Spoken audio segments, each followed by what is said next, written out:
So what's new this week in theaters? Let's get right to it. If it's a quiet night out at the beach and your ex-old lady suddenly out of nowhere shows up with a story about her current billionaire land developer boyfriend and his wife and her boyfriend and a plot to kidnap the billionaire and throw him in a loony bin, I need your help, Doc. maybe you should just look the other way.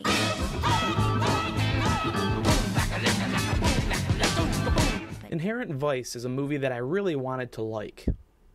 Its director, Paul Thomas Anderson, has become somewhat of a polarizing director, with films like Boogie Nights, Magnolia, There Will Be Blood, and The Master.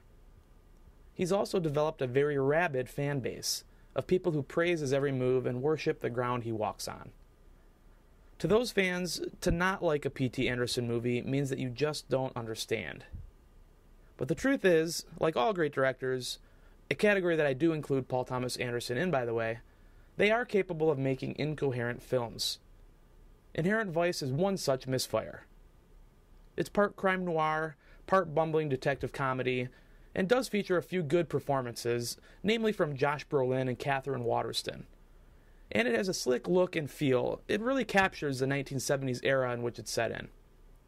But it's also bloated, overlong, and unfocused.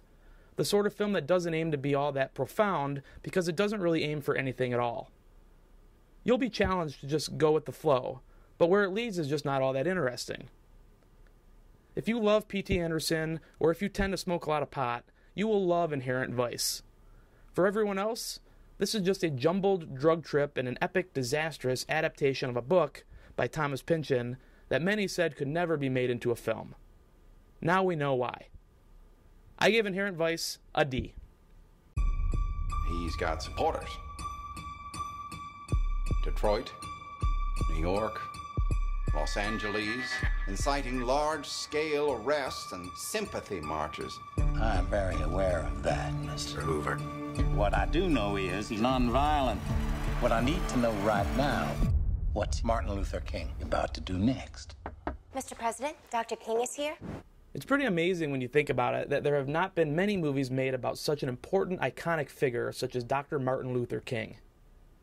Selma, though, smartly doesn't tell Dr. King's complete biography, instead focusing on one specific event and aspect of the civil rights movement, the massive, peaceful march orchestrated by Dr. King from Selma, Alabama to Montgomery, in protest of voting rights being denied to African American citizens.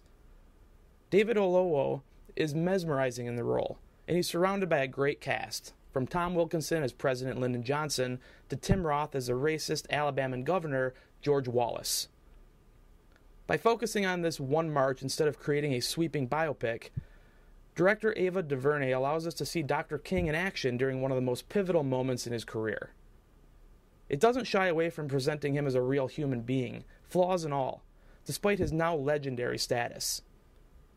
The film does drag a bit when it goes away from the march and focuses instead on King's marriage, but overall this is a very good film about a very important movement.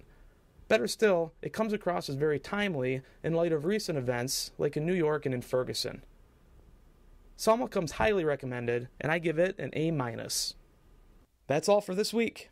You can find all of my full movie reviews and coverage of the CBS show Survivor on my website, TomSantilli.com, and be sure to follow me on Twitter as well, @TomSantilli. Also be sure to like Movie Show Plus on Facebook. Join me next time when my reviews will include Clint Eastwood's latest directorial effort, American Sniper, starring Bradley Cooper. See you then.